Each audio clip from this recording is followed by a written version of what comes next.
Well, hi, fellow old farts. How are you? I think we're live. I think everything's working at the moment here.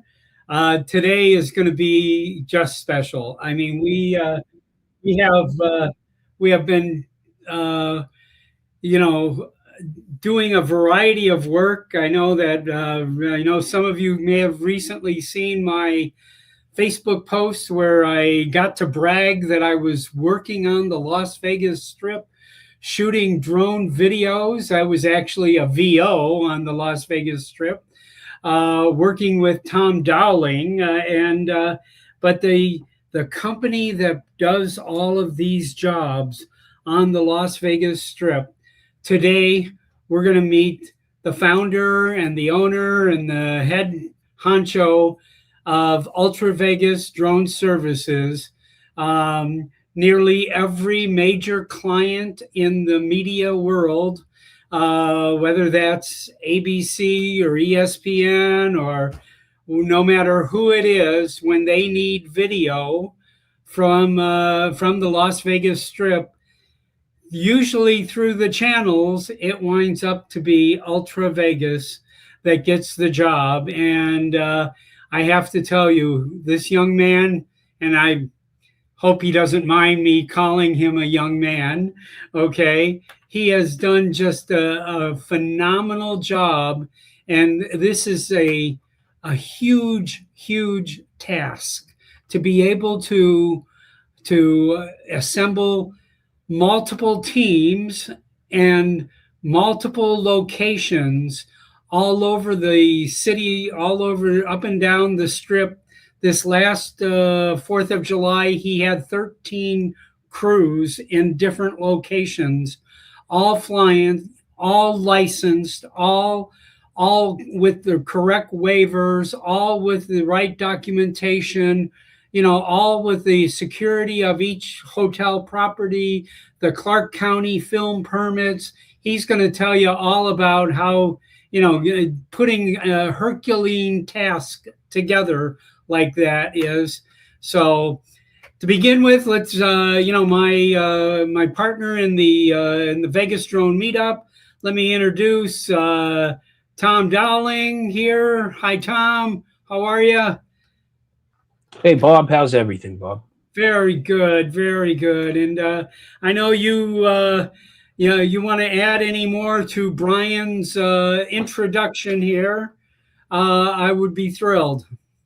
Well, met Brian not too long ago, and he welcomed me in, and it's a great group to work with. Brian definitely gets everything in line so that we can shoot successfully. But Bob, let's talk with Brian here because he's the guy we want to elicit all this good information from.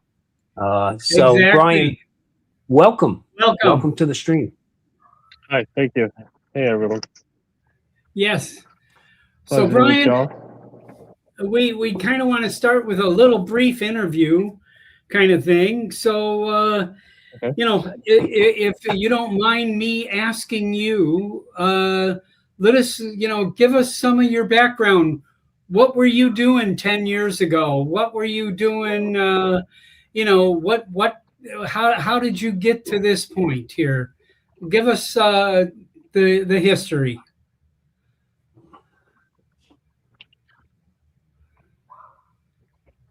Okay. Well, I've currently and I have been working with Metro for the past 25 years as a civilian. I work in the jail in the control room, and since then, about 15 years ago, me and my wife started a company, and we do various things from web design, little stores, and stuff like that. And from there, we ran a nonprofit called Las Vegas Sports Foundation that we did heart screenings and sports physicals for kids every year, every season. We put together free screenings that included EKGs and echocardiograms.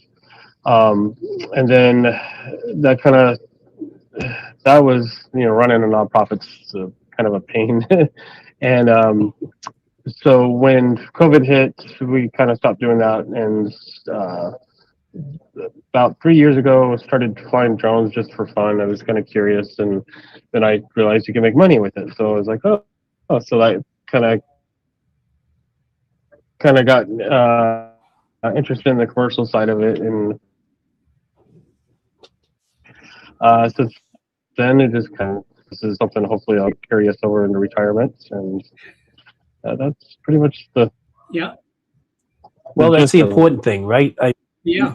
You wanna get into something, and so basically, this is your side gig, but this side gig is a full-time job. Okay, I don't want to kid people to think that they can pull off what I Brian's. lost audio. Oh, yeah. You still have audio on me, Bob, correct? Yeah. Oh, yeah. Yeah. I hear everybody. There you go. Brian's Okay. dropping in and out, unfortunately. Yeah. So You're trying to you work can on hear us that now, before we Brian? got started. Oh, am I? Nice. I can hear you great, Brian. Yeah, I don't know if that's my internet connection. Yeah, I think so, Can because you hear me? your audio is not matching up with your lips. That might be a slow internet, but Yeah, that's what it is, unfortunately. yeah. So you can what was down-res to that first 360. drone? Okay, let me. All right. hold Yeah, on. sometimes downgrading your speed is a better choice there. It's just the processor doesn't work as hard. Let me drop mine down. Just Wi-Fi now. Yeah.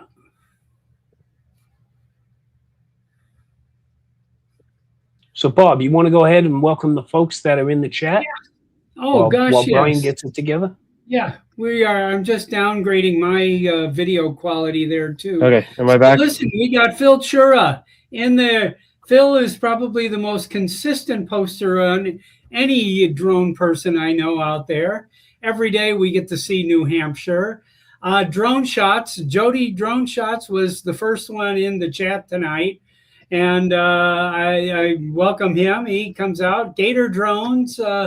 We have been going back and forth quite a bit and getting to know each other there. And that's good. Mudball Don, I watched you just last night, was it? I think you were on, and we're glad to have you. It's, I think this is just, I'm hoping everyone's going to really get a lot of entertainment out of here.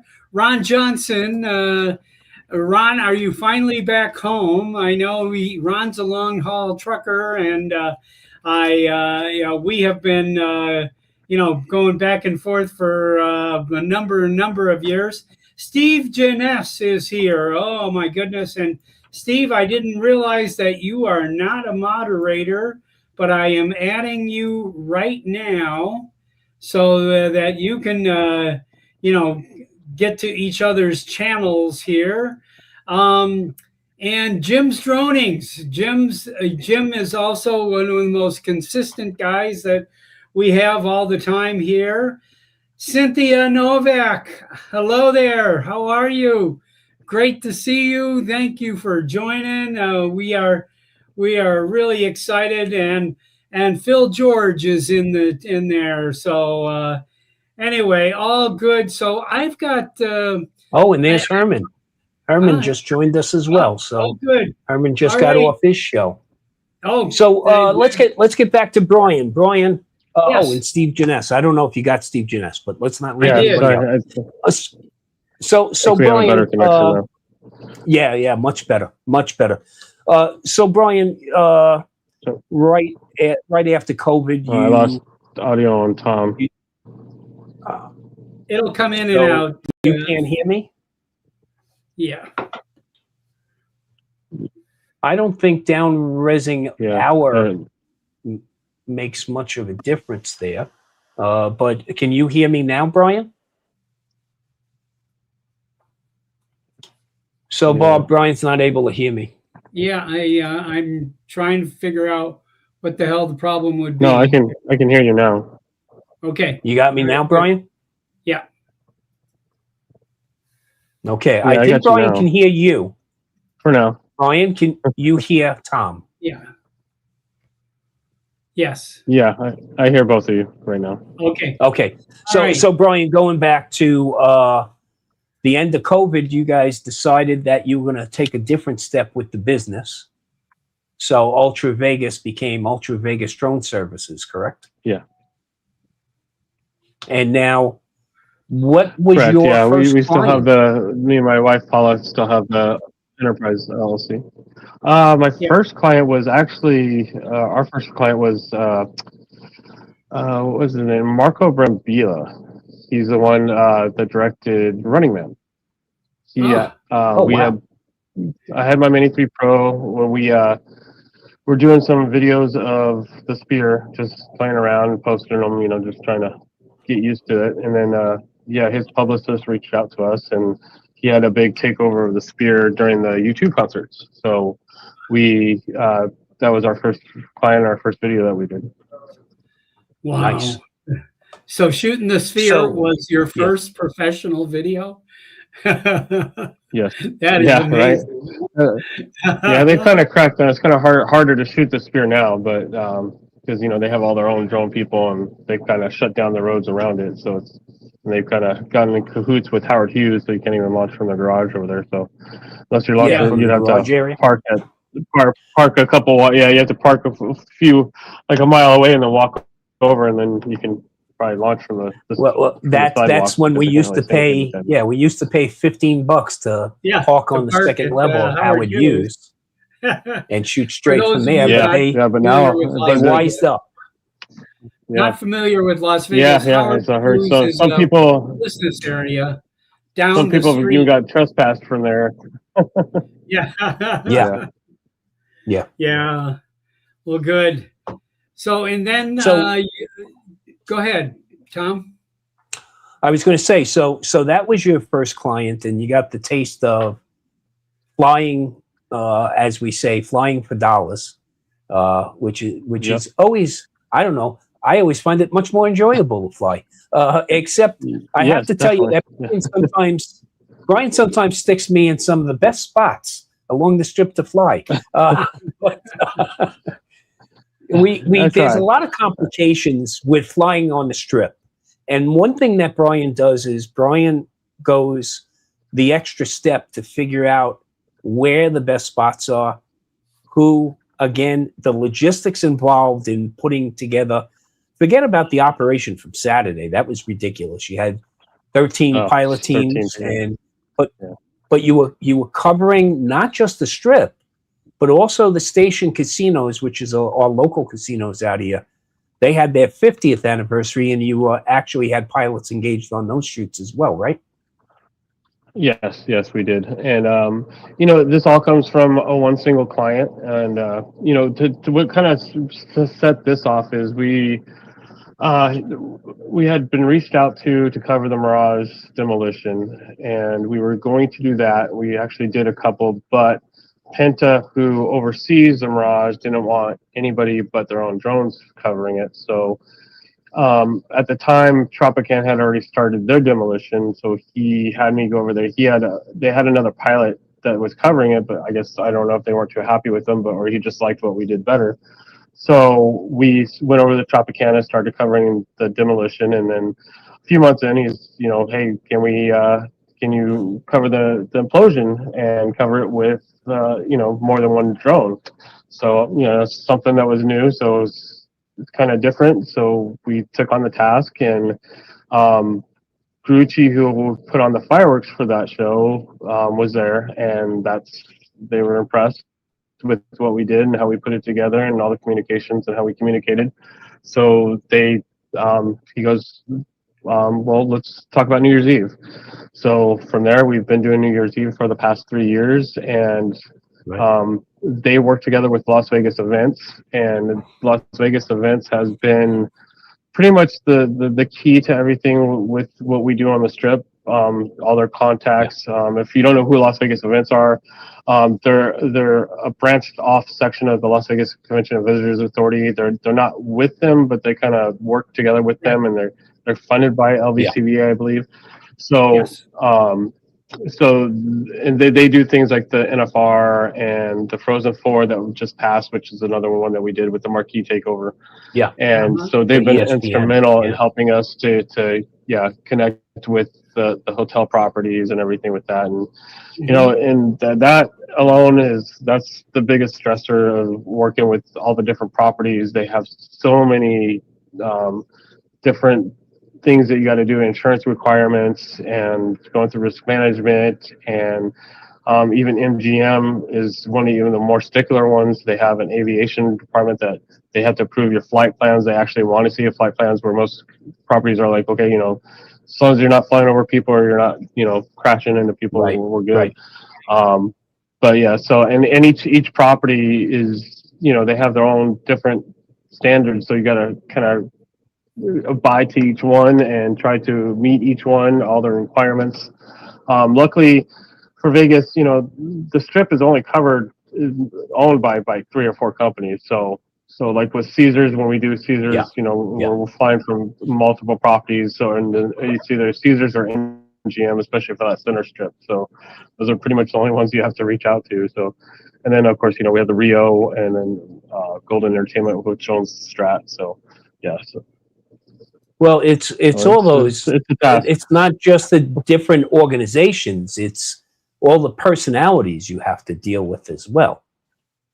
Yes. You know, so Yes. and every, you know, even though MGM owns half the strip and Caesars owns basically the other half, you're still dealing with individuals at each resort, correct? Yeah. For the most part, yeah. I mean, we have a contact that we mainly deal with, and Caesar's been really good. They're really easy to work with. So once you meet the requirements, you know, we have one point of contact there, and then he pretty much handles everything. MGM's kind of the same way, but then day of, you're usually dealing with, you know, either security directors or marketing director or somebody like that. Right. Yeah, we were very fortunate. 4th of July, we had the director of Luxor Security that you had contacted and set us up with, Tony. Great guy, stayed on scene the whole time, had additional resources there to make sure that, you know, we had a large public gathering right where we were, and they kind of made sure that we were kept in a nice confined area that nobody could get in our way as we were flying, because there's a lot to go over here. I mean, you're one of the things that Brian does is we do a briefing before we get on to our individual scenes, and Brian's notebook is renowned, okay, amongst us pilots. Yeah. I had a situation. Little binder, okay, yeah. A little binder that has everything in it. It's got the Yeah, card you're going to shoot Paula's with. idea. So Yeah. Paula puts those together for us. And she does does a those phenomenal job. Yeah, and you know, so one of the things that I love flying and making money on the strip, I think that's because of Brian.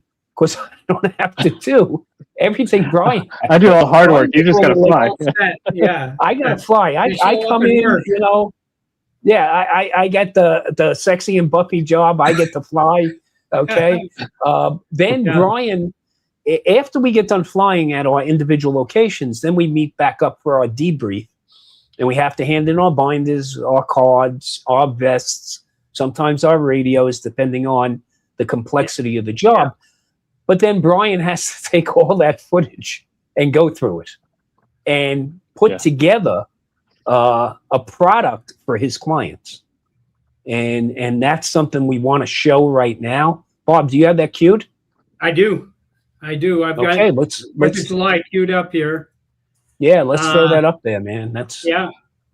Now, Brian, don't be sad because Facebook is going to screw, or YouTube just doing this live. They're screwing with the quality, but we know what it really looks like. Yeah, we know that.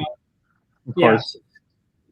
So hit that play button, Bob. Oh, this one is actually a full 360. Yeah, you may want to pick. No, this Bob. is actually, hold on. I'm going to put up the other one. This is with the Avata's 360. Yeah, this is actually made with the Avata 360. Oh, really? Yeah, that's full. You can actually move that around on there. Wow. Yeah, that's a 360 image that you can Okay. swap around and look through. Let's drop out of here I then. love YouTube ads. You got one to show, Tom?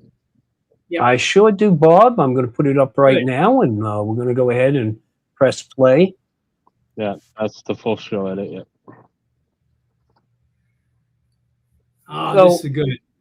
For folks that don't know the Strip, one of the things with the Strip is the fact that it's much larger than people realize. You know, I always get a laugh out of people that say, "Hey, I was at New York, and I wanted to take a walk up to say Caesars," and they don't realize how far that actually is. So having these teams, how many actual teams did you have working the Strip last Saturday? The Strip Out had of 13. 7, and we had 6 for the 7. stations. Yeah. Wow. And so with the 7 teams, you covered the Strip, and then the remaining teams handled the various station casino locations, correct? Correct. That's Tom's. Now, That's for Tom, those people that don't realize the amount of restrictions to fly on the Strip, Brian. I mean, besides, you know, some of the things like a COA, you had to jump through hoops to get that. I mean, you had to put all that together yourself, correct? Yes. Yeah. So yeah, And with what's the that COAs and then the process film like? permits and which part? Sorry, I was distracted there for a second. Well, you know, getting everything you needed to put the COA together, how difficult of a task was that when you took that on? Well, we actually have a long-standing COA for the Strip.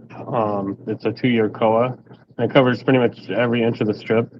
So luckily, and with that under the COA, you know, as long as we keep a list of pilots, which we do, we have a database of all you guys and your drones. So Right. we keep that and we maintain it. So that's under that COA. So we're able to use that for you guys, and we've verified it with the FAA, and they said, yeah, as long as it says that, and we're good. So that one, you know, it's LAS is pretty good. Granted, it seems like they're a little bit more stickler the last couple of weeks. I've had a Lance that I had to do those outside of my COA, and I was getting approved for it for weeks, and then all of a sudden they're saying I got to go through the drone zone. But I've had a drone zone in for like 6 weeks, and so Right. kind of right in the middle of projects, and I'm like, why all of a sudden are they changing? So I think it's hit or miss on the people that you get that are looking at the Lances or the COAs. So you know, Lance is more local through the local airport, and COAs go to the regional service centers, and I think then they turn it over to LAS and they get it kicked back, and then they put their own stipulations on it. But the COA wasn't too bad to do at all, really. Actually, originally I'd only asked for like 3 months. The first COA I did, and they just gave me 2 years. Said, here you go. And so I was like, okay. So so it's the process of dealing with the hotels and with the film permit. The film permit is probably the most restrictive part of it. When you're doing, Right. We've kind of been going back and forth with the film permit office, and you guys know this. There's been some other people dealing with it too, where if we're doing marketing or we're doing construction, they're saying, okay, you don't really need to do the film permit, but if we're doing anything major like this, then yeah, we have to do the film permit. And with them, you know, we have to have a location agreements with all the hotels. We can't use any public right of way, which is weird because you can use public right of way in a normal filming. Yeah. But for some reason with the drones, they don't want us using any county property. I mean, we've found areas where we could go where it's actually not, it's county property and it's public right of way, but it's not, wouldn't be restrictive on any traffic or anything like that, pedestrian or vehicle. And they just Wouldn't impact traffic no. flow, right? Yeah. And the public works is like no, and the film permit's like okay, you know, if you can get public works to sign off on it, but our public works for the county, they're like no drones. I'm like okay, so, but yeah, so they're very strict, so we have to abide by everything, and we have to have, you know, do all their things, and they put their stuff through Fusion Watch and Metro. And Metro actually has a FAA LEAP officer that works in their Fusion Watch, and they actually, if there's something wrong with one of you guys, they'll come and let me know. They'll say, hey, we don't have a recurrency for this guy, or we don't, this drone maybe a letter got. So they're checking everything, and they're adding us to the whitelist, which is great, which means we don't get rolled up on. But because as many people know, doesn't stop them from rolling up on us, right? Yes. No. Yeah, it doesn't. Yes, because we actually had one at the Las Vegas Convention Center because there was a TFR, which is another thing we had to go through. We had to get clearance for the TFR. Sure. Yeah, our Las Vegas Convention Center pilot, they actually got rolled up on, and hey, land your drone. They were telling me, and he said, you're flying in a TFR, and we weren't aware of it. And then I guess his partner's like, no, they're good. So but we had our binder, and we had, that's why we had these binders. It has the COA, it had the TFR clearance in it. So we were it clear has either the way. serial numbers of our drones. Yeah, all of that. Yeah. Yeah, I had I had Metro roll up on us at when we did the what was it, TikTok. The Frozen 4. We had Metro. Yeah. The TikTok. Yeah. When you're at. Yeah. Mm-hmm. Yeah. So that one we found out they actually never got the whitelisting, but we were good anyways. But I guess that the night, whitelisting but they rolled up. Yeah, they were very professional. Yeah, they were very professional. They rolled up. Roz was my VO that evening, and immediately she approached them and said, here's a binder. We have everything in order here. And they took a look at the binder, went through it, and said, no, you guys are good to go. We had the security manager from Caesars standing next to us. And they were just, hey, you guys got everything together the right way. And it was a tribute to you, Brian, because what most people don't realize is the Las Vegas Strip is one of the most restricted airspaces in the country. Second, really, only to Washington, D.C. Me coming from New York, New York's not as bad as this. I mean, we were rolled up on within about 2 minutes of me making the connection between my controller and the drone. And there's this Overwatch team at Fusion who basically has eyes on every square foot of the Strip. So they know if you're there, they know if you're flying. So my advice is, unless you are credentialed to do so, don't do it. Yeah. It's too much at stake there. And like we said, it's not like most jurisdictions where, if you get busted, they may not know everything. Metro knows, and the officers on the patrol, the ones that work the Strip do, but a lot of them that work overtime, they're not so familiar with the drone rules.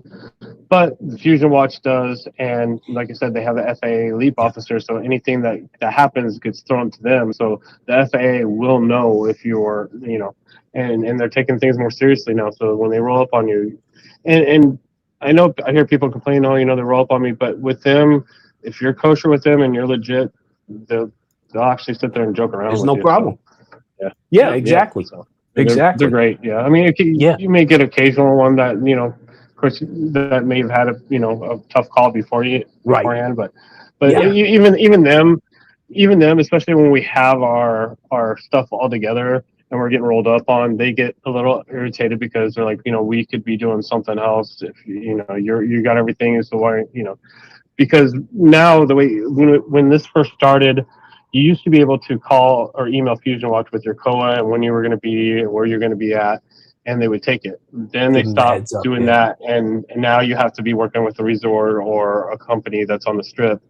And when they stopped doing that, a lot of the officers themselves were getting irritated because like, well, we know you have everything, and so why?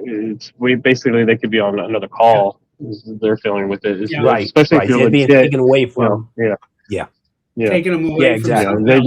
They could be responding to another drone that's not legit, and now they're responding to us who are legit. We could have just had Fusion Watch already. They're working on it. I've heard. So they have plans. They're trying to work on some stuff. So we'll see.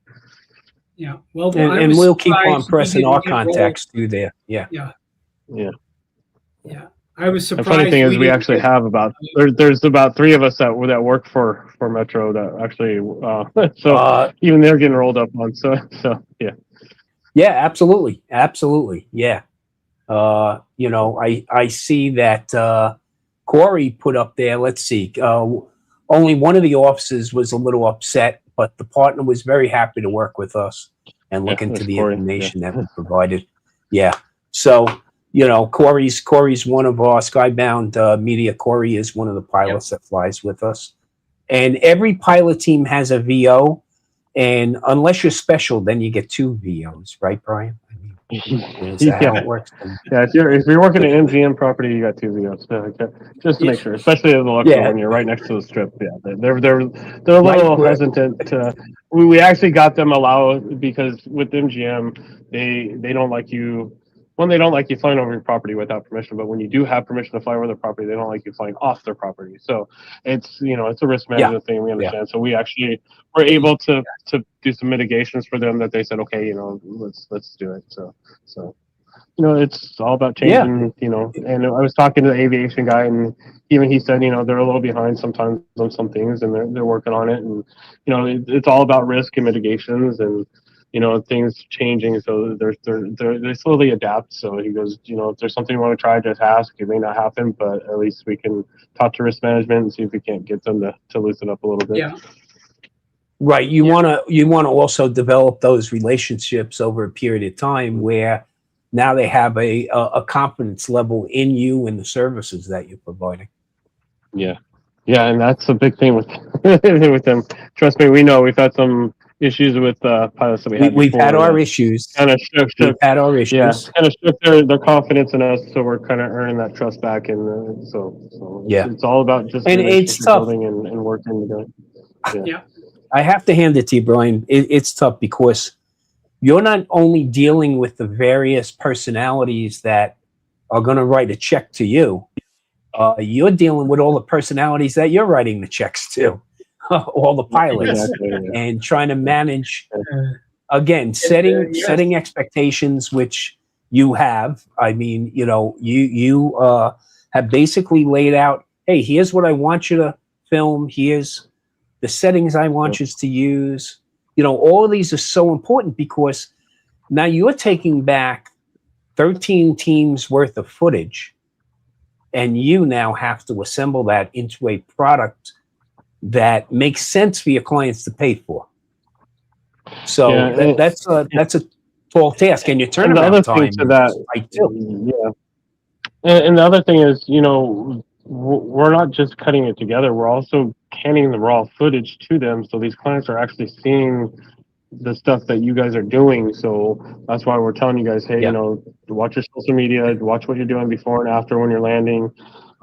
If there's bad footage, they're going to see it, unfortunately. And unfortunately, we had something happen this past weekend where the pilot didn't capture anything that we wanted them to capture. And I had uploaded the footage, and the client's client came to me and came to us and said, hey, where's this?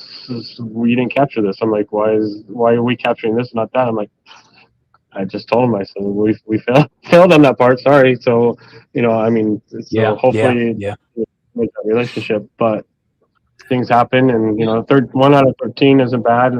We had another one that was a little iffy, but the rest of them were great, and that's kind of why I started kind of using that Litchi app, and that's been phenomenal, especially, I and was it just makes it going to easier ask on you you guys. about I that. mean, but you guys still have to. Yeah. Can I ask a Yeah. question about the waypoint missions here? Yeah. Do you fly every one of those missions first, or do you put it together Mm. on your computer in your office? Yeah, I do it on my computer in the office, and that's one thing. Litchi Hub has been phenomenal. It's been a game changer for us. I was kind of worried about it at first because I wasn't sure how I was going to react. It has its issues, but the field of view for each drone that you pick, and you're able to fly it virtually, and it's been pretty spot on. So, I mean, without Mhm. some, of course, there's always some hiccups, and we're learning some things that we got to do about it. So, but it helps when you're Yeah. managing 13 teams or even 7 teams, and you have an expectation that you want certain views of certain areas. It helps and kind of makes Tom's job a little bit easier, because he's like, hey, I'm getting paid and I'm just letting it fly. So and I'm he's not getting paid complaining, decent, so. Brian. I am not complaining. No, Okay. I mean, it's As Brian tells me, I know. So objects in on the camera screen appear closer than they actually are. Okay. Except that doesn't stop my rear end from puckering a bit. Okay. No, Yeah. mine too. Yeah, trust me. Yeah, But yeah, Litchi Yeah. Hub is Tom was freaking out on a crane. I'm like, that crane's about a quarter mile away, but it's Yeah. Yes. So that Bob that's wasn't too software- sure about that, because he wasn't too sure if it was the flashing light on the crane or it was my drone flashing. Okay. It was easy. Okay, And when yeah. he called well, it, that's the other thing. I Yeah, wasn't most too sure these either. are at night, so it's hard to see. Yeah.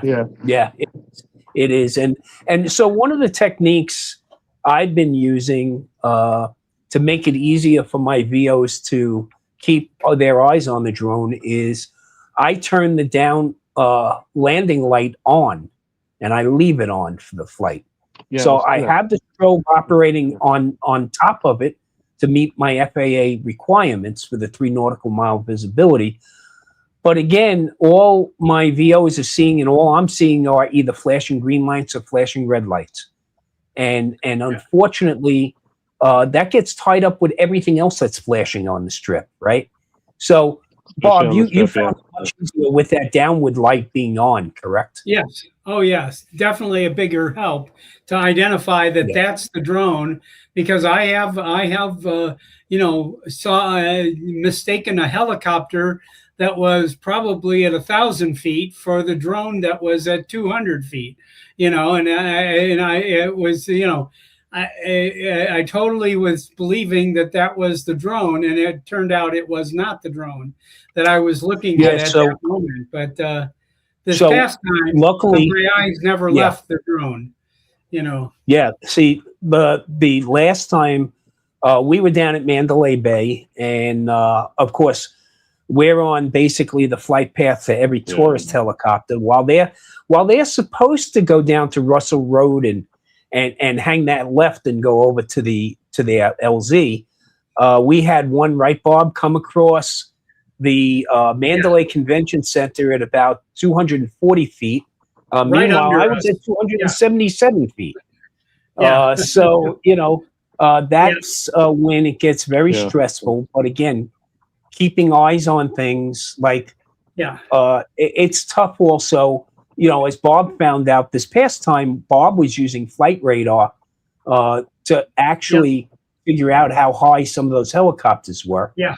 It's an optical illusion, right? We're flying with a drone that's maybe at best 15 to 18 inches in diameter.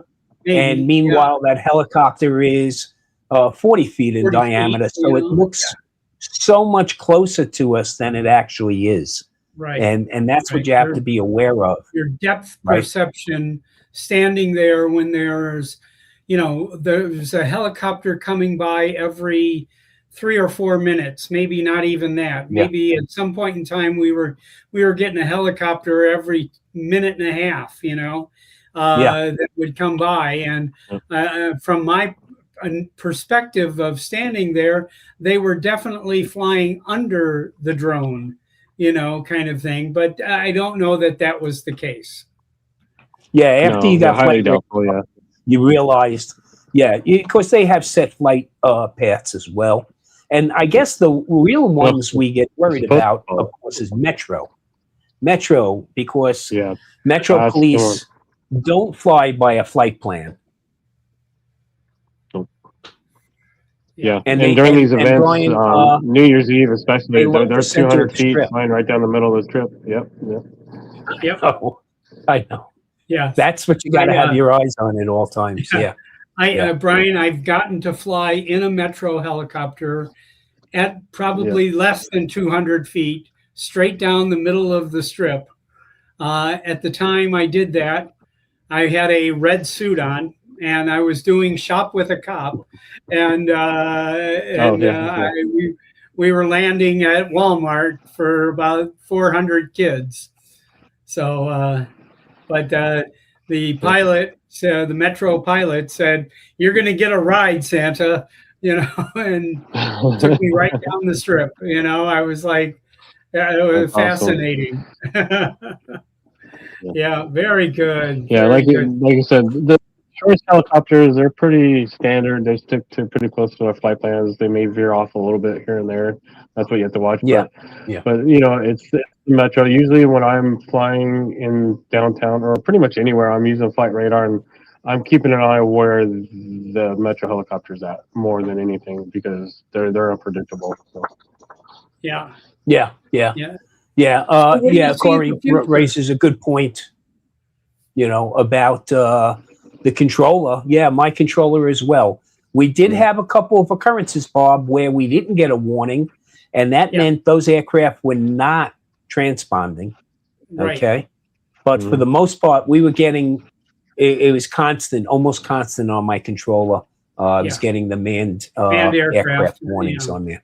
yeah, Yeah, yeah. yeah.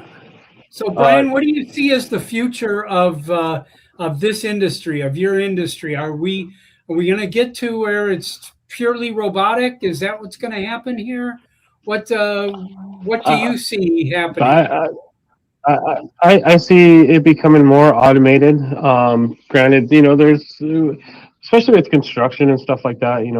I'm using a lot of automated stuff with my construction clients for progress. But the marketing stuff's always going to be a little bit more personal. You're gonna have to take control. We can do like we've shown with Litchi and doing the fireworks shows that we can do marketing with it. But there's always still, I told the guys afterwards, hey, afterwards, if you see some stuff up on the marquees, try to grab it. That's kind of their chance to do some, I guess you want to call it freestyle flying now. That's pretty Yeah, much what it is. So, but yeah, I see it getting more technical, and it does make it a little bit more safer because what makes it, especially with working with the strips, we got to make sure we're not flying over vehicles or people, which we do have the waiver, but the Mavic 4 Pros don't have the necessary equipment to do so. correct. So with Yeah, these flight plans, I can see where that drone is going to be and what it's going to be over, and the pilot doesn't have to worry about am I over anybody, am I going to hit anything, because obviously that gives the pilot more chance to actually keep an eye on the drone also. So yeah, instead of looking at the controller, now they kind of can take their eyes off it a little bit more and watch the actual drone. So it kind of helps with safety a little bit more too. So especially when you're dealing with stuff on the strip, we have a lot of different obstacles, a lot of construction, so cranes popping up everywhere. So yeah, usually what I'll do is a lot of I'll that. go drive through. I'll drive by there a week or two before just to make sure there's nothing new that popped up, and then yeah, Yeah, not like Litchi Hub, it uses Google Earth, and Google Earth doesn't always have the most updated stuff. Like where the boulevard sits now, that's if you look on Google Earth or Google Maps, it still shows the old Hawaiian village there, and it's not. It's yeah, completely different there. So, yeah, correct. GIS has the updated stuff usually within 6 months, but even that, if something's changed in the last couple months, it may not be accurate. But and Otherwise, you got unfortunately, to pay for an until Esri they figure out license. how to, Yeah, yeah, yeah, yeah. yeah, So yeah. Like yeah, an Esri license is extremely expensive for a small operation to afford. yeah. yeah. But so you're doing construction work also. So you're doing construction progress type of work as well. Yeah, we do stuff for Hershey companies and demolition. That same demolition company now that did the Tropicana, they've brought us back on to do the Grant Sawyer building. So the state building is getting demolished. Oh, That was bought out by. They're making those housing units, and hopefully yeah, it transfers because the Cashman Center was part of that deal. So they're hoping to get that too. So they're asking me to get some free Right. stuff so they can try to sell their client on it. So they're yeah. going to So I flatten mean, it. not so much. Yeah, they can flatten everything. So unfortunately, construction is kind of hard to get into, especially here. A lot of big companies here, and they have their own drone companies. They have their own their own design teams that are flying their own drones. So Uh-huh. so it's hit or miss. You're lucky to get a construction client out here. So some of the smaller ones, are easier, but they're not going to pay what like Penta or Burke or those guys are going to pay. So Right. but, Yeah. but, yeah, it's And nice. there's an I kind investment of like there doing also. them. Yeah. Yeah. So we have the Matrice 4E that we use. So for that, and actually, I've kind of, I started out with my first major big drone was the Mavic 3 Pro, and we've kind of resorted that to doing construction progress. So that way, we're not putting too much stress on the Mavic 4 Pro, which is kind of our marketing drone now. So, but we will use it like for marketing for some of the construction company when they want And 3 stuff, years ago, it was a Mini 3 Pro. Is that right? Yep. Started with the Mini 3 Pro. Yeah, that's amazing to progress this far, in just 3 years. I'm truly humbled by you, how fast and great you've grown in this industry. Yeah, no, thank you. Yes. I'm surprised by it myself. Yeah. It's truly a fantastic thing there. So yeah. What about and it just goes to tell you that it's more about, it's not so much it's your work, but you got to, especially in Vegas, they want their stuff perfect. So, but you also got to have that business mind and that to be able to talk with people and handle people and different, like Tom said, different personalities. Just because one marketing director over at this place or public relations guy is cool with everything, the next one may not be so much. So, and you just gotta know how to deal with those different personalities. Yeah, and they do change. They do. I've worked with the hotel casinos in this town for 40 years, and I can tell you, as I've operated a graphic design business here for that long, and once you get it established with one person, it's guaranteed that person is going to leave, and you'll have to reestablish another relationship with another person, or that person may bring in somebody else that they feel more comfortable with. I mean, it is that's the nature of this city. It has been it is. Yeah, because I mean, dealing with some of these companies, we want to, of course, we want to work with them too, with the client, our clients, but a lot of them already have their own people. So, I think we kind of maybe hurt some feelings with, even though it wasn't really us, the stations has their own drone pilot, and they wanted to fly through the fireworks, and I already knew what the answer was to that was going to be, but luckily they spoke up before, and I didn't say anything. But I think they maybe think that we did, but they're like, no, we can't have that. So so, but I don't know if unrealistic expectations. Yeah. Better to unload the something liability. Something else as a business owner you have to deal with is unrealistic expectations by clients, and then how to massage and manage that, right? Yeah. So let me ask you this question, Brian. It seems like I've been listening. You're dependent on DJI at this moment. Yep. What's the future if you can't get new DJI drones or parts for your current fleet? That's our biggest fear right now. That's our biggest concern. Yeah, with DJI. I mean, there's nothing. Yeah, the construction companies, they can get away with using a Skydio, but even the construction companies, Skydio is not talking to them either. They don't. They want those big contracts, and even as big as somebody like Penta is. They want the grant funded contracts. Right. Yep. The Skydio model. The Skydio model is basically, they come in and they'll sell a first responder agency a grant package that they write. So the public service safety agency goes, oh, okay, no money out of our pocket. The problem is the model with Skydio is a perpetual reaching into your pocket model. So not only do they get paid for that front end, but Yes. there's nothing but back end for them. Right, exactly. Money keeps flowing every year. Yeah, And 4 or it's 5 not grand a it's drone. not comparable.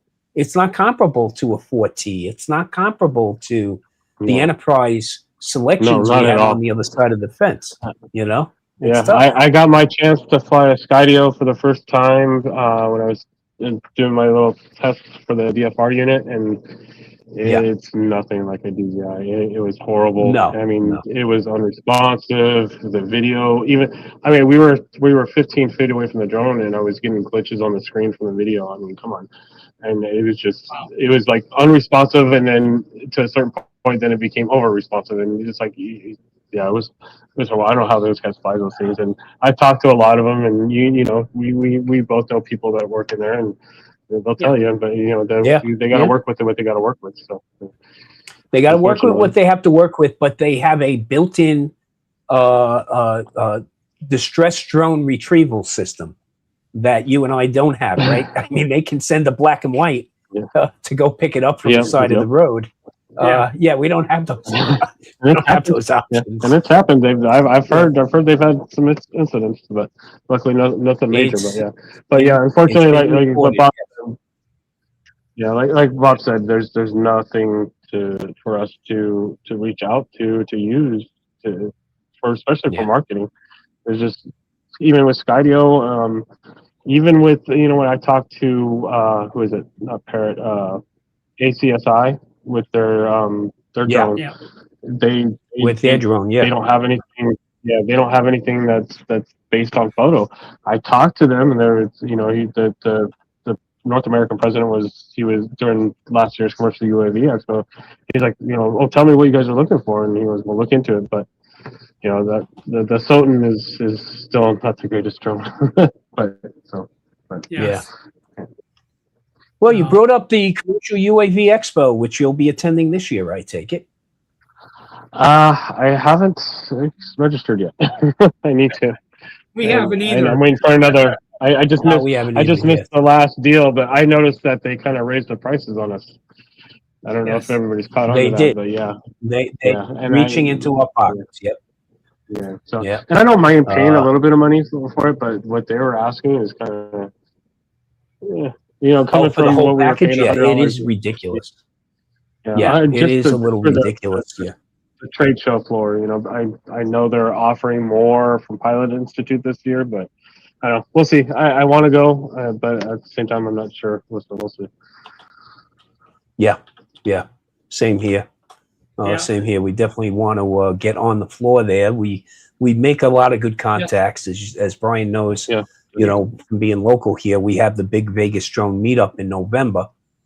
So Bob and I do take the opportunity at commercial UAV to, so to speak, press the flesh and try to get more interest from potential sponsors. Yeah. We see all of our sponsors. Write it off as marketing. Potential sponsors, people that just want to attend the Vegas drone meetup. I know that this year we are planning a little bit different event this year, where it's going to be heavily based on education, and of course a lot of get together and fun.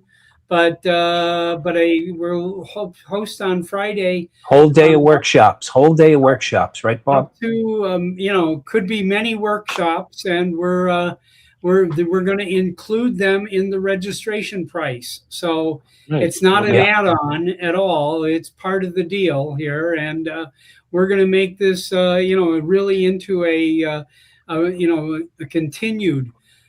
Last year we had 6 Henderson Police Department members attending the 107 class introduction class. Nice. And that was extremely well done. And the Henderson Police Department wrote a thank you back to us for all of the help and work that we did for them. And I know that, Metro Police Department, their drone unit comes out The first year we had Steve Oscar at the Vegas Drone Meetup, and we've had representatives every year. And last year we had Channel 5 came out and interviewed quite a few of us out there about what this means for our community. Yeah. So Definitely. Yeah. Yeah, I've been wanting to, I wanted to go last year. I wanted to go the first year too, but my work schedule, I work Sundays. So I'm like, sure. I didn't want to have to pay for the whole thing and then miss the other 2 days because I couldn't get off. So hopefully I can get them off this year. So Good. Well, like Bob said, 12 to upwards of 16 workshops. So we're putting that all together right now. One of our biggest sponsors is Pilot Institute. Our other premier sponsor is the city of Henderson.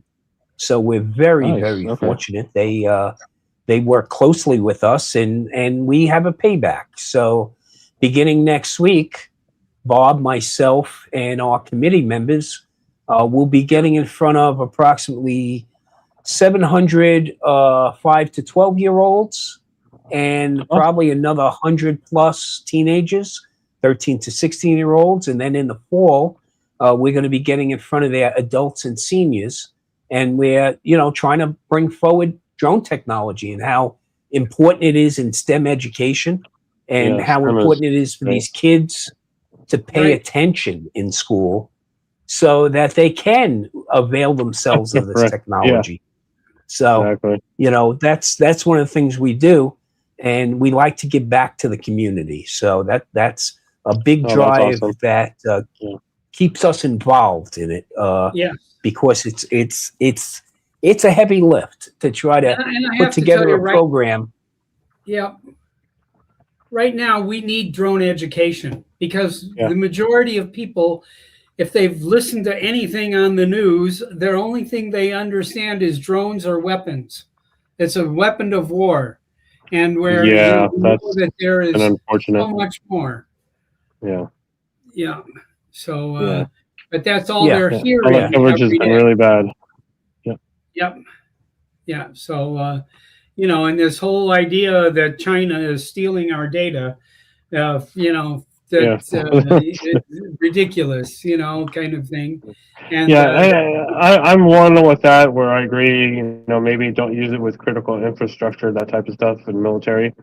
But I mean, for what we do, why stop us from using it? What can they see that they're not going to see off of Google Earth anyway? So no.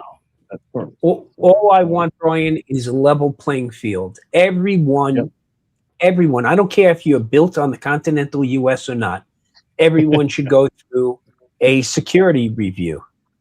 Okay? Absolutely. But it's not like everybody goes through a security review using this thing. And these are more ubiquitous than the damn drones we're flying. A better spy piece of equipment. Yes. Well, absolutely. I know it's going to give me ads for Leachy Hub once I get done. Okay, exactly. So my drone doesn't do that to me currently. Okay, it doesn't try to sell me 2 nights at Caesars just because I was flying from there. Exactly. So do you look to? Are you possibly? You're doing some construction work. And I know there's another field in the construction realm, and it's basically dealing with commodity inventory management. So being able to fly these construction sites, and there's software out there that exists to be able to count the number of cinder blocks on the property, to count the number of 2-inch cast iron pipe, to count. And so there are companies out there that are now expanding their operations by including those services. Is that something you would consider? Yeah, I would consider it. I don't know if my clients would. I mean, I don't know if they trust the technology that much yet. But I mean, maybe. Yeah, I mean, it's always something to look into. Yeah. Well, it's just like with roofing inspections these days. Insurance companies that insure roofers are kind of pushing some of their clients to go with drone technology, because whenever you put a ladder up against a building, you have to have a minimum of 2 people. You have to have the person climbing the ladder, and you have to have the person at the foot of the ladder. And with the drone, your liability just bottoms right out when you're using a drone versus using a ladder and 2 people. Mm-hmm. So, that's another area. People are always asking me, well, if I get my 107, can I make money? Yes, you can make money. But it's not just about the drone. You have to prepare yourself to operate a business first. Yeah. Taxes, right? Insurance, know. Other types of certifications that you may need too. So there's different things. You can make sure you have the right safety equipment, not just for the drone, but for yourself. So that's correct. Another big thing. Yeah. And you dealing with the Strip, and people outside of Las Vegas don't necessarily know this, but the Las Vegas Strip is not in the city of Las Vegas. Okay, It's part of Paradise, which is unincorporated. So that falls within Clark County, and Clark County has their permit system.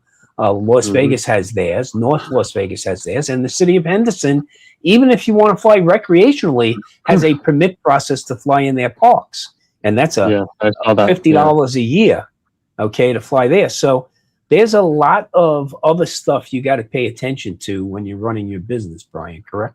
Oh yeah, definitely. Yeah, you got to make sure you stay not just within FAA regulations, but city and state regulations too. So a lot of those, like you said, between the city and the county, there's a big difference on how they run things. With county, even though we're working with the properties, they want a film permit. I reached out to the city for a film permit. They're like, you're working for, you're flying from a private property. As long as you have a location agreement, you don't need us. Well, okay. So So I've brought up juggle all that. This is stations. This is only a 1-minute video here. Yeah, this is real. But that one's combined from July 1st and July 4th because they did Palace on July 1st, which was their actual 50th, and then the rest they did on July 4th. Palace was their first casino in the valley. Yeah. It was Bingo Palace was Bingo Palace. Yeah. Yep. Yes. Yeah, and then it's the Boulder, and then they started, some higher end properties there, and like Red Rock, Green Valley, and now Durango, and they had Aliante. Yeah. And then we soon they're going to break ground on Inspirata Station. Yep. So we're waiting for Sky Canyon up here. I'm up in the Northwest. I'm up in Providence, so we're waiting for Santa Fe over here. You're pretty high up there. Santa Fe is okay. We want something like Red Rock over here. Yeah, we need it. Oh, sure. And for those that are not in the Las Vegas area, we speak of the station casinos with affection because we, in our personal lives, we avoid the Strip like the plague. Okay, being an expat of New York City, I did the same thing with Times Square. Avoided it like the plague. Unfortunately, 12 years out of my career, I was stuck working New Year's Eve there. But yes, the only time we would ever go to Times Square was to meet family and friends that were just visiting, and they had to go there. So it's the same thing here, Brian. Security. Yeah, I worked security on Las Vegas Strip for 3 years before I moved over to Metro, and dealing with those crowds. After dealing with them, I'm like, I'm done. Unless I have to go there, unless I'm making money or family, then stay away from it. But the station casinos are great for us because they have all the good stuff that we need: bowling, movies, dining. So exactly, yeah. And they want us back all the cheap, but definitely cheaper. Well, the Strip, they figure you're only going to come visit once every year or two, so they're going to reach as deep into your pocket as possible. where I think I get 3 mailers a year from Green Valley, or 3 mailers a week from Green Valley alone, offering me this gift or that gift or this free dinner, or, and you don't even have to be a big gambler for those things. And like we see our movies at South Point Casino because during the week they're $4. I mean, so that's, and don't eat on the Strip, folks. Okay. I mean, if you want 2 slices of pizza and 2 Cokes, if you don't mind parting with about $45 besides the or $35 hamburger. Yeah, exactly. Yes. But so now you are you've been living in the Vegas area for how long, Brian? Since I was 6 months old. So I'll be 50 in November. So wow. Bob's got your beat still. Okay, he's been Bob's got everybody. Yeah, well, Bob's been living in the. Bob actually named the Spanish Trail. Okay, just so you realize that. Okay. No. 74 is when I came to Las Vegas to spend 6 months, and then go back. I was going back to college, and that 6 months is now 52 years, and I spent 18 years of my life here teaching college. I taught graphic design at CSN for 18 years. So, it's kind of been a strange turnaround. Yeah, my parents moved here in 77. So, yeah. Well, there isn't a place, there isn't a spot when I have Bob in the car that he doesn't have to give me a complete history on. Okay? So it doesn't matter what we pass. Bob's got to let me know that in 1978, this and that happened there. Okay? And of course, I just keep looking forward through the windshield. Okay? So, yeah. But Brian, really appreciate you coming on. I just would like to give you the opportunity to tell us why this technology is so important and why we have to do our best as a community to keep it going. Well, this technology is great. I mean, look what it can do for construction. Look what it can do for marketing. It can give you the vantage points that before you'd have to get a helicopter or a tall lift to get, and you'd have to move around and take hours. Now you can do it in a matter of minutes and get these high quality shots, and especially for construction, it's become a great asset for them. As you can see, many of the construction companies are turning to them now, on top of all the other technology they have. And it's without it, I think we're taking a step backwards into the Stone Age. I mean, unfortunately, there's some people that want to lobby, and they're only thinking of themselves, and it's affecting the rest of us. And unfortunately, it's going to be one of those things again where it happens, and they're going to say what happened and why, and it's too late. So I want to welcome Marcus Crawford. He jumped in here to say hello. There, hi Marcus. What else is an old fart going to do other than jump on a drone show with my friends? Oh, how great! and Brian, just so you know, see, Brian winds up hiring Marcus pilots from all over the country. We had a young man flying from Rockland County, New York. I saw, when we. Yeah, in Arizona. Okay. And so what we don't have, Marcus. Right. Well, did you hear that, Marcus? We had somebody from Idaho. Yeah. Fly on our teams. Okay. I don't know if you know Kyle with TGM Productions. He actually came down and joined us over New Year's. Yep. Nice. Yes. So, Marcus, would you like to come and fly with Brian? Well, I'll make it to the drone meetup this year. I like to fly, but trust me, everything that I do is for fun. People ask me all the time. I've got a Part 107, so people ask me all the time, Marcus, can you come take some real estate pictures here or do this there? I say no. No. I'm retired. I don't do that stuff. Yeah. Corey, hello, Corey. Hey, Corey Corey. joined us. Hey, Corey, guys. how are you, man?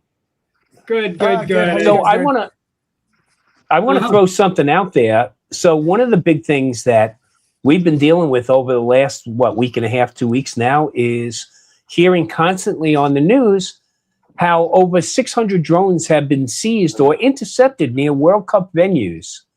And I'm going to add a little bit of information I just recently found out that right now they're estimating that 3/4 of those drones are being flown by foreign nationals.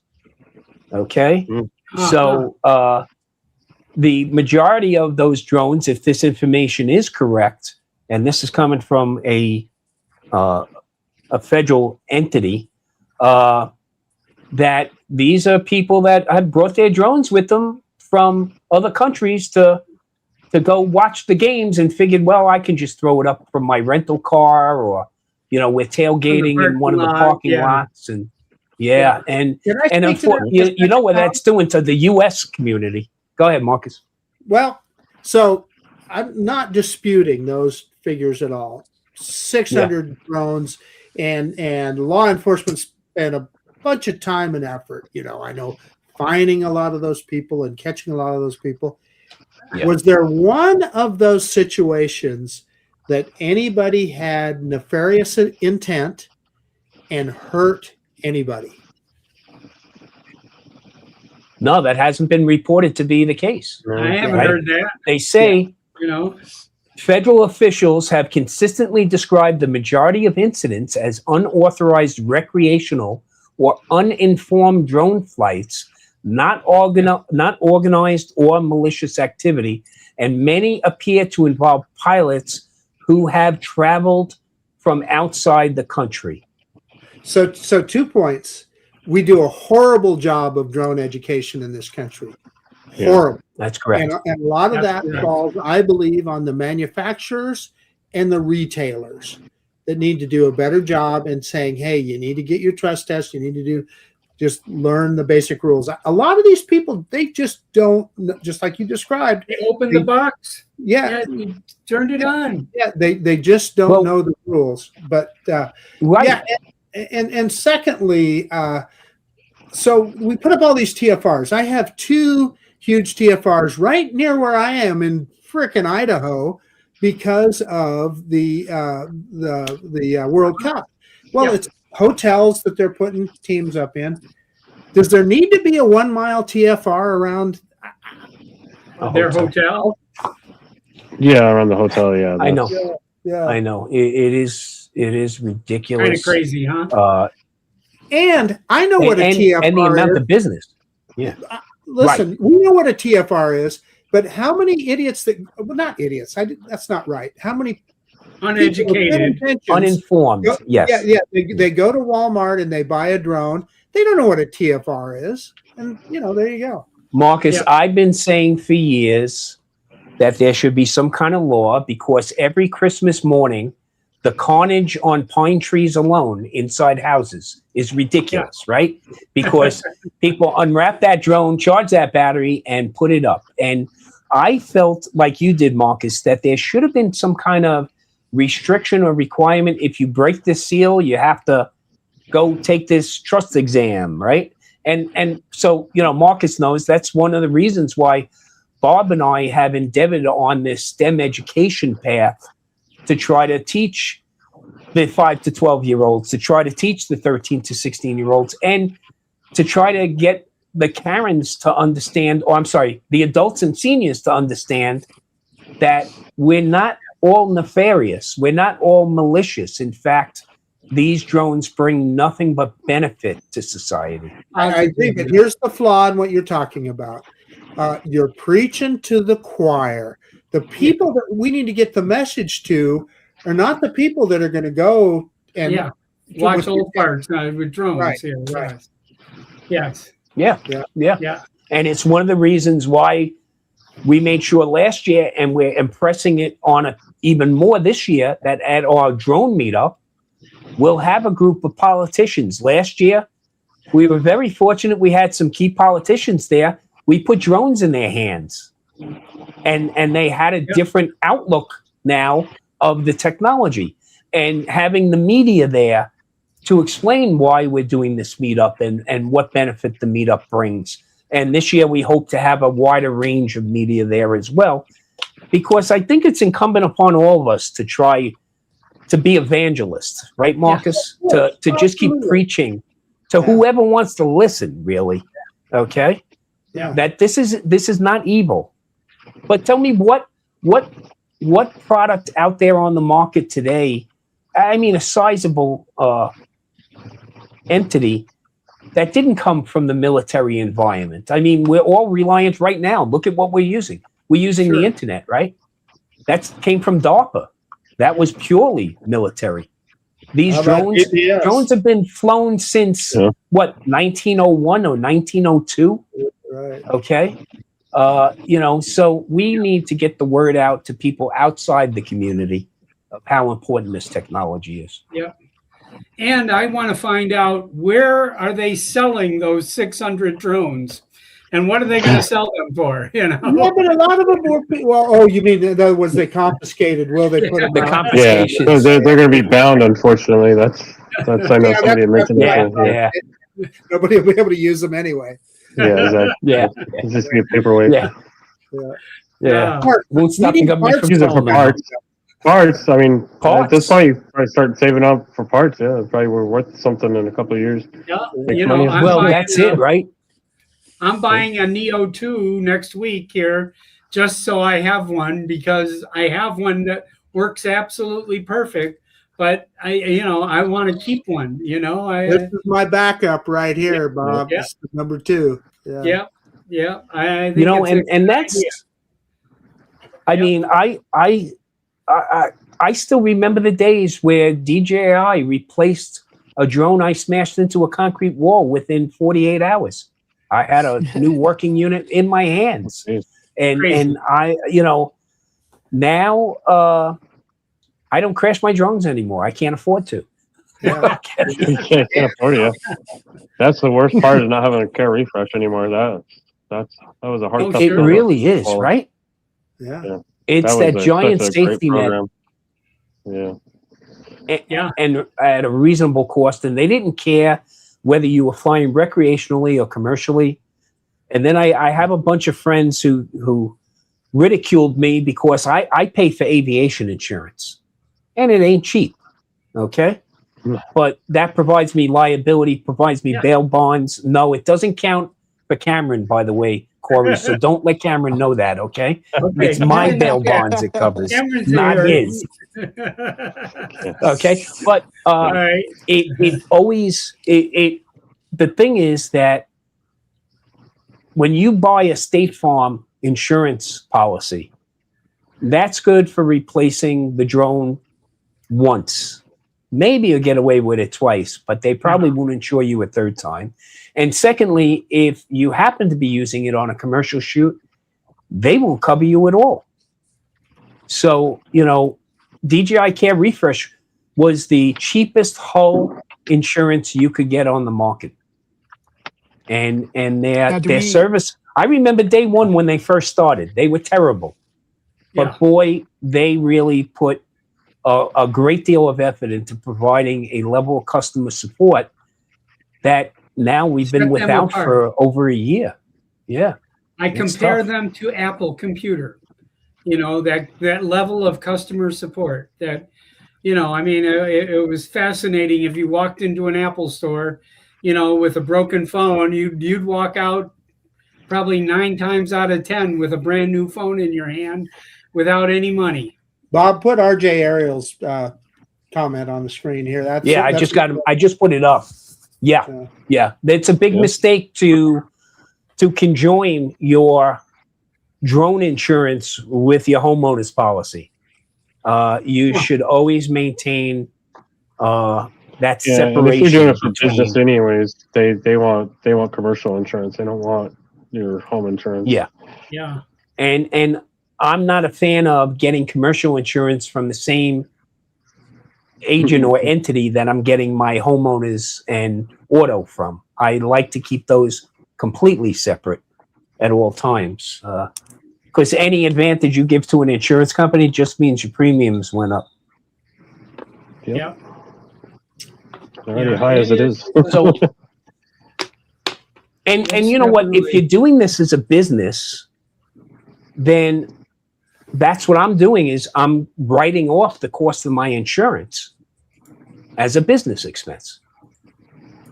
So if you're going to do this commercially and not be truly retired, okay, you got to put the effort into it because you know the cost of your drones, the cost of your transportation, the cost of the extra accessories that you have to purchase for the drone to keep it nice and ready to fly. All those things are expensible. You just have to operate it as a business. And, so, yeah. Or just be like Marcus and just teach the whole world about every drone that's potentially available in Walmart. Those days are Marcus, done. how many drones do you have? That's a question I always wanted to ask. Seriously, I've sold off a bunch recently. Just, some of the ones that I get sent from the likes of Holy Stone and Potensic and Ruco and stuff. But two points here. One, don't knock some of those like Holy Stones and Rucos anymore because they're way better than they used to be. Way better. They used to be a joke. They're not jokes anymore. They're getting pretty decent. Not what we're used to with DJI. I don't mean to equate it as being anything close, but they're better. But the second point is we're not getting any new drones, folks. So my business of reviewing new drones, it's over. It's not going to happen. We're not getting any new drones. Because correct me if I'm wrong, Marcus, but those Holy Stones and all those drones are basically come out of the same place, right? Yeah, they're all covered. They're all for foreign. Yeah. So companies like Holy Stone have been putting out questionnaires saying, hey, what would you like us to produce or market besides drones? So they're reading the handwriting on the wall, right? Oh, yeah. Of course. Yeah. They're still going to be able to sell their legacy products, but they know that they're not going to get new stuff. But give me your take, Marcus, on this recent FCC update where they will allow drones, but they have to be toy drones, and the drone can't include a camera. Are we going back to the Brookstone days where the guy stands out in front of the store and flies the little helicopter back and forth from his hand, which I brought home, crashed into the wall 3 times, and then threw it in the garbage? I mean, that's what the FCC is going to allow in. Read between the lines, Tom. Come on. I know you are really smart. So what somebody with the toy drone industry did was they made a big donation. And exactly, because that's how things run these days. Okay. Unfortunately, it's not who you know, it's who you. Oh, we won't go any further on that one. No. We better stop right there. Anyway, I think we're going to wrap this conversation up. Corey, you haven't jumped in here. Anything you want to add? Anything going on with the Sin City group? It's been a little slow, just unfortunately due to work lately. I've just been slammed with picking up extra time at work on the weekends, so it's been hard to get caught up on scheduling anything right now. But no, I just wanted to chime in and say thank you to Brian for all the hard work he's put in, these last couple months with these firework productions and stuff. Man, it's been a great honor working with you out there on 4th of July and the rest of the team, and getting to be my first experience dealing with Metro on a good note. So No, thank you, Corey. No, thank you for coming out and just get your 107, man, so you can come join us, fly with us. Absolutely, Corey. But I would have to say, everyone here is looking forward to November for the drone meetup. If you guys haven't signed up, or when signups do come up, make sure you guys get jumped on that. And it's going to be the best year yet. I think we're going to have a great turnout, and it's just going to be the best experience out there. I don't think there's anything like it out there. So that's great. It's a wonderful group of people. Positive. Yeah. And we have, with the save the date notification that went out, we have so many people that have already signed up. So if you haven't done so, go to Vegas. Go to VegasDroneMeetup.com. Could we make it any easier for you? VegasDrone.com. And basically, it's just putting in there that you're looking to attend, or of course, Marcus, if you'd like the Corvette Club to sponsor anything, you can also make that known right up there. I'll tell you what I am going to do, Tom, and I'm not joking. So I've with the new Corvette that I bought, I get a free racing school up there in Pahrump with the Ron Fellows Racing School. Yeah. So I think I'll tie those two together. I'm not joking. I'm going to see if I can tie it together. Place. Have you ever been there, Marcus? No. To that location? No. It is huge. Okay. Yeah. It's enormous. Okay. So it's right off of 160. And then, of course, not much else to do in Pahrump, but don't say I said that, okay? Well, there's some other things that I've heard about, but this is a family. But we'll make sure we get clearance so we can fly. When you drive your Corvette around that track, we can fly around Wouldn't that be cool? Marcus. Now that sounds like an adventure to me. Yeah, it definitely does. Definitely Chasing does. race cars. We're stepping on Josh's. Doing that. That'd be awesome. Yeah, Josh Primack does that in Pennsylvania. Yes. He does the drift cars and the dirt track stuff, right? And I think Stevie Bronx was doing a little bit of that in upstate New York. There's been a few people that have done the dirt track circuit, which is a good, that's another business opportunity for some. I went out and did this spring. I went out to Ivanpah Dry Lake Bed and I covered the North American Land Sailing Championships. So these are people that have these desert sailboats, basically, that ride across the desert. The smaller ones across the desert at about 40 miles an hour. You're only 6 inches off the dry lake bed. And then the large ones, they call them land yachts, can get up to speeds of 100 miles an hour. So we went out there and it's insane. Yes. We went out there, we filmed them, we made a lot of contacts, and they've been tapping me to like, hey, come up to Reno, we're doing this, come here.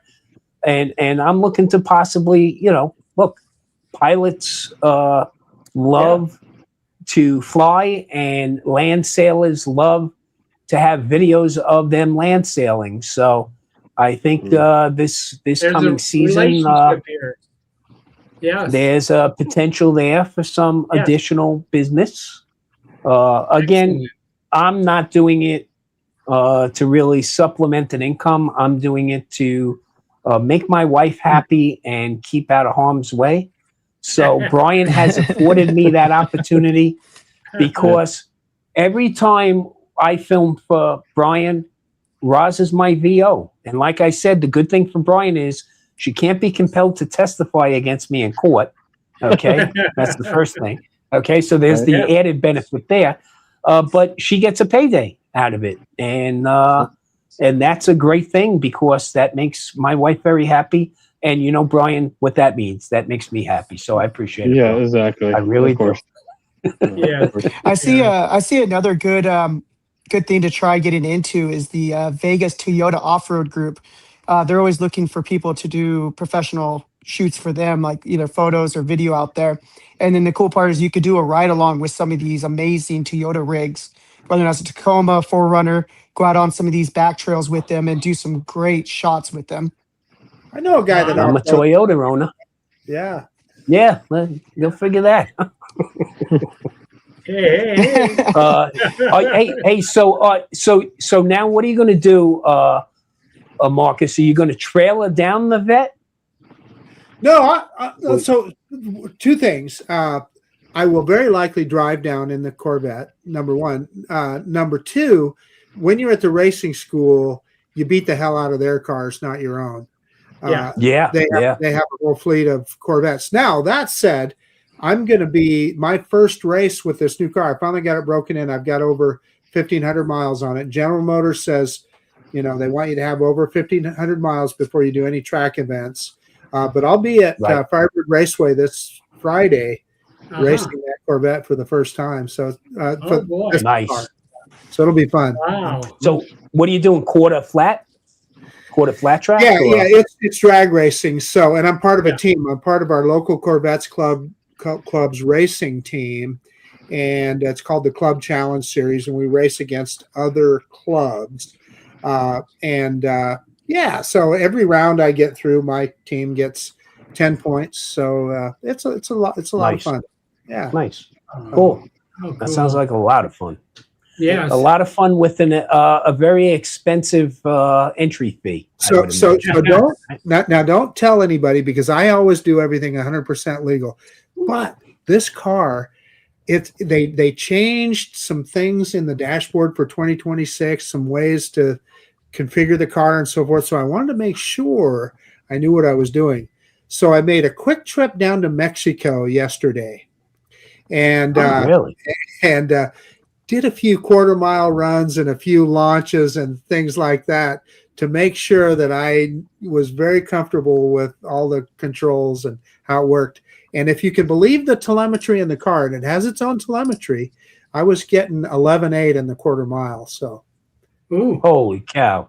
Yeah. Did you go? Did you get like a special Mexican tune while you were there? Or? You wouldn't think you could get from Idaho to Mexico in a half an hour, but I did. No, it's amazing. Yeah. It's a wonderful thing, man. Oh, good. It's a wonderful thing. Yeah. All right. But Marcus is well aware. One last thing. Marcus is well aware that our speed limits here are suggestions, right? I think they're suggestions, of course. The last time I checked traffic flow on 15, it was about 85 miles an hour. Okay, that was traffic flow. So, all kidding aside, that's Idaho. The posted speed limit is 80. So everybody goes 5 over. That's true up in Idaho. Yeah. Here, as long as you're 19 under, you're good. Or 19 standard 20 miles over. You get to 20 over, and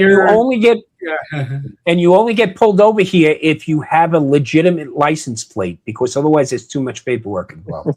Okay, so if you have a paper plate, an out-of-state plate, never mind. Okay, but Bob, you're going to wrap it up. We're an hour and a half in today. Huh? Yeah, I know. It's all good. All good. Corey, what you got? Anything you want to say or promote or anything? Just again, Vegas Drone Meetup in November. You guys be ready. All right. Thank you. Talk to you soon. All right, Marcus. Thanks, guys. Marcus, what you got? Yeah, so just get out there and fly and have fun. Let me answer Brad Alston. My best in my previous C8 was like an 11.4 in the quarter mile. So I expect this one will do the same. But with regard to flying, hey, let's take care of each other. We're getting attacked from all sides, particularly pleasure fly. Well, I guess commercial things, Brian, like you do as well. There's things that so let's look out for each other. Let's just try and do our best. And if you see somebody that needs some education, educate them personally. Don't necessarily call the authorities first. Talk to them and say, hey, I see this. This is maybe something you could improve on, and do it in a nice, non-confrontational way. We're here to help you. And by doing that, you add to the community and you educate as well. Right. I encountered somebody flying a Snaptane drone over the lake at what's called Sunset Park here, which is kitty corner from Metro from the airport. From the it's on the approach. And they were flying this Snaptane drone over the lake there, and I had to have that's the one. Say Snaptane? Yes. and I had to have a little conversation, a friendly conversation with him. But he said, "Well, I'll bring it down when I'm done." I was like, "Okay, bye bye." Yeah, that's Yeah, scary stuff. so- I know a guy. Well, I saw some video from that somebody that posts on YouTube. You know where right at the end of the runway there, where the pyramid. What? Help me out. What's the name of the Luxor. Luxor. At the Luxor. Yep. This guy was with. He had a little Neo, but he was posting videos flying around the Luxor and all that. I'm going. Yeah. Oh my God, that's right at the end of the runway. Of Harry. Yeah, We are at the tip of it. We were there Saturday. Yep, that's right there. Yeah, that's what I was doing VO. Yeah. He put it on YouTube. Yeah, well, you know, it's all about going viral. Does anything else matter today in the world? Yeah. You can make a complete idiot out of you and your entire family. It's okay as long as it goes viral, right? Yeah. Yep. It's there. That's Good, what we're good. dealing with today. Yep. Yeah. So Brian, what else can we do for you and your organization here? We are just thrilled to have you with us. I have your website up here at the end here in case anybody, didn't get this earlier. This is where you can contact Brian. Anything you'd like to add? No, just we'll post stuff here and there, and if we needed help. We got a pretty good group now, but occasionally, I don't think we'll ever do anything this grand that we did with 13 pilots. But you never know. So I mean, we could always use VOs and pilots. So it's good to have come and visit that brought their drones and worked with Brian. Okay, so I mean, if that already have established, they've already established themselves as professional shooters. So yes, and that's the thing. I mean, go out and get some experience, and keep growing your skill set. I'm a firm believer in that. Once we stop learning, it's time to have the shovel of dirt thrown over us. Okay, just keep learning. There's always something to expand your skill set with. Hey, I got to run, boys. Oh, thanks, Mark. Marcus, always a pleasure, man. Thanks so much. And Brian, thanks again, for having me on. Yeah, I appreciate it. Thanks for coming on, and thanks for the time. great work that you're doing. And we appreciate you, Tom. Thank you for sticking with us, and we'll see you Saturday. So. Okay. Yeah. All right, guys. Take care. All right. All right. Take care, guys. Right, everybody, keep enjoying yourself. Thanks, everyone. Everyone, have a good night. All right.